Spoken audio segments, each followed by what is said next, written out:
is Eyewitness News, Maryland's most complete news service.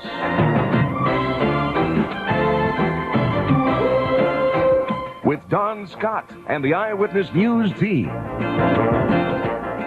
Good evening. Tonight, Time Magazine has everyone talking. They're talking about the news magazine's choice for Man of the Year, the Ayatollah Khomeini. Time says it chose Khomeini not on the grounds of popularity, but instead on the basis of who did the most this year to change the news. This week's Time Magazine is not on local newsstands yet. That's last week's Newsweek. And local newsstand vendors say they don't expect a copy before Tuesday morning at the earliest. But that hasn't stopped people from asking for it already or reacting to Time Magazine's choice for Man of the Year. I don't agree with that. Why not? Because he's our enemy. He's the same as far as I'm concerned, being an American, is that he's a Hitler. He's committed the same acts. If the basis for the Man of the Year has been someone who's done something good for the nation or good in terms of world relations between all people, I don't think the Ayatollah Khomeini has done that. I think he's more or less alienated everyone in every nation there is. I think they're crazy, but that's just my own opinion. He's considered someone not so good, right? Mm-hmm. Well, for bad points, I guess it's good for Time. Maybe not. Several viewers have called in tonight saying they have contacted Time Magazine and canceled their subscriptions. One man tried to get through on their 800 line for subscriptions. He says that's jammed with other people canceling their subscriptions. Time defends its choice further tonight by saying past Men of the Year have included Hitler in 1938 and Joseph Stalin in 1942. And the magazine admits most years they pick a good guy, but this year they selected a bad guy. Tonight, the United States asked the UN Security Council to reaffirm its earlier resolution condemning Iran and demanding the release of the American hostages. However, the Council recessed without voting. Earlier in the day, UN Secretary General Kurt Waldheim announced he's off to Iran tomorrow to make a personal plea for the release of the hostages. Tonight in Iran, those captives have entered their 58th day inside the embassy. It's already tomorrow there. Today in Iran, the militants holding the hostages renewed their demand the Shah be returned before any release of the 50 hostages. And Foreign Minister Govzadeh ironed out preparations for Waldheim's fact-finding mission. The students did not apparently want the UN official to come. The Foreign Minister also hedged on whether Waldheim would really meet with the Ayatollah. Tonight, a Washington, D.C. college professor is apparently a little more optimistic than most about the release of the hostages. Yunus Benhab, a former Iranian resident, today told Jerry Turner on Eyewitness Newsmakers he believes freedom is in sight. I was very glad to hear that most of the hostages, in fact all of them, have been treated well, and they have been allowed to receive all types of Christmas gifts, Christmas cards, and even, medical examinations just about every week for each one of them. So my instinct is really telling me that soon, there will be a breakthrough, a kind of accommodation, understanding, and they will be released. I hope you're right. Benhab is now a political science professor at Traer College in the district. Tonight, diplomatic reports from another troubled country, Afghanistan, are not so encouraging. Deputy Secretary of State Warren Christopher tonight is on his way to London to discuss the Afghan situation. It is supposed to be bleak, with the capital of Kabul in complete Soviet control, and apparently Afghanistan's new president has not been seen since he took over last Thursday. Rumors are rampant. Tonight, Marvin Mandel and his attorneys are apparently getting ready to file an appeal with the United States Supreme Court tomorrow, the last day they could file. The former governor now stands convicted on mail fraud and racketeering charges, but the Supreme Court could change that if it decides to hear the case. On tonight's Crime Beat, the escape and apprehension of 5 young men from the Noyes Children's Detention Center. Late last night, 3 of the juveniles overpowered a correctional officer at the Montgomery County Center, then stole his car, taking a couple of friends along with them. Tonight, all 5 are back in custody with additional charges against them. Tonight, city fire investigators are still looking into a fire at the Holy Ghost Revival Church on Lorman Street. The smoky fire hit the 6-story church late this afternoon, doing quite a bit of damage, but causing no injuries. Tonight, the cause of another fire at a storefront church on North Gilmore Street is also still undetermined. This morning, fire hit the Baynard Temple, but also did considerable smoke damage to a nearby apartment house and liquor store. Again, no injuries, and apartment residents were allowed back into their homes shortly after the fire was put out. And tonight, a fire marshal thinks he knows what caused a fire in Coleman's Corner, Maryland, that this morning took 3 lives. The marshal says preliminary indications are that a malfunctioning propane heater started the fire. which killed 3 young sisters in that Kent County town.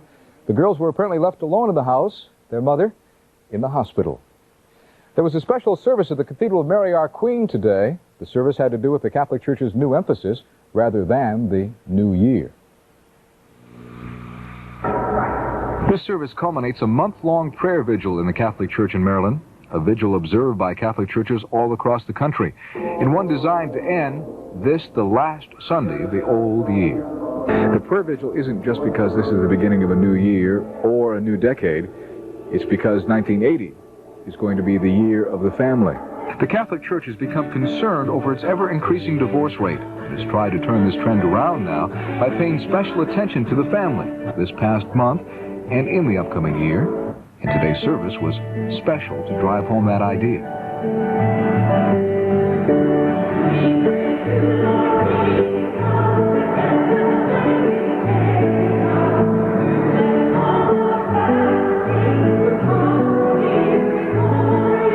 So, the church has brought out guitars and dancers for this special year.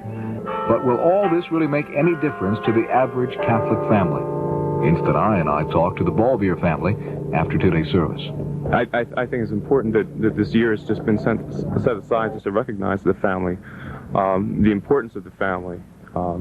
Hopefully everybody will concentrate on their own family and have a richer life through it. Well, for us, like a good example would be Christmas time. We made a true awareness together to do our shopping and our wrapping, you know, and all the regular things, and it just made Christmas so much more meaningful. So we feel like, what else could it do but make the year better if we make a true effort to, as a family, do things rather than as individuals in a family? The church says the family should be emphasized and expanded to include more than just the nuclear family, much like it was in this country 50 years ago. Coming up, have you made your New Year's resolutions yet? Judy Womack asks what they are. And an evening car accident sends 2 to a local emergency room. That Instant Eye story is next right here on Channel 13's Eyewitness News. Tonight, a car overturned on the Falls Road entrance ramp to the Jones Falls Expressway, apparently after riding the curb for quite some time. Luckily, the driver of the car, Brenda Appold, was not seriously hurt. She's at Union Memorial tonight, and she may still undergo surgery, but her husband, Russell, a passenger, was not hurt at all. City police at the scene said the couple had been drinking. Tonight, highway officials report 181 people have died so far this holiday weekend. Heavy snowstorms throughout much of the western United States have kept many people off the roads this weekend, and consequently, the New Year's death toll is much lower than the original estimates by the National Safety Council. Maryland State Police tonight report 2 traffic fatalities during this New Year's traffic weekend. 21-year-old Thomas Beal Jr. of Rising Sun was killed when his motorcycle struck a turning car near Elkton. And 20-year-old Robin Simpson of Parkville died when she stepped in front of a van in Baltimore County. State police say they'll be on the lookout now for careless motorists, especially on New Year's Eve and New Year's Day, and urge drivers to use extreme caution throughout the holiday weekend. The holiday spirit filled City Hall this afternoon as citizens of Charm City turned out in force to greet the mayor at his annual open house. It was a chance for many people to meet the city's fathers and tour City Hall, all decked out for the holidays. Judy Womack and Instant Eye were there. Have you ever been here to City Hall? No, I haven't. Well, how do you like what you've seen? Wonderful. What about you? Very impressed with it, especially our mayor. Really, very much so. Been here for 41 years, and the first time I've entered the mayor's place. It's beautiful. You've still got time, a day or so, to get down to City Hall and see Baltimore's Christmas tree, even if you've never even seen the rest of the inside of the old building. As the year and the decade draw to a close, people throughout the area are busy enjoying a few last-minute memories and hopes of new and better things to come. Judy Womack and Instant Eye ask Baltimoreans what they'll remember about the 70s and what resolutions they're making for the 80s. We're losing the World Series.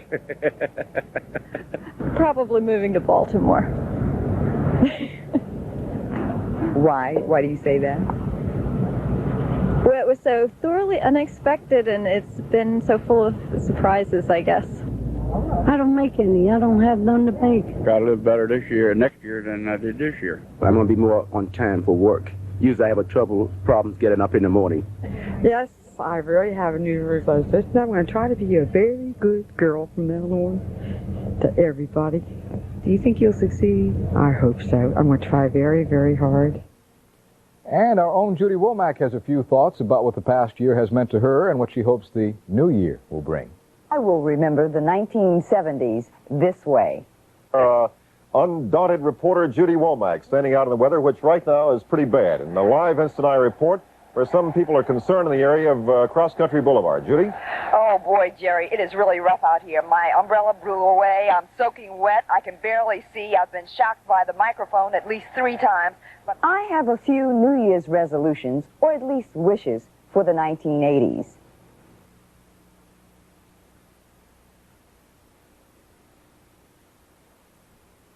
If no one wants to marry me, I want fame and fortune. Judy Womack, you've just won $1 million! That's the way I'd like it to be. December 30th, 1979. Judy Womack, Channel 13, Eyewitness News. And when we return, we've seen it all in 1979. What kind of weather will we see in 1980?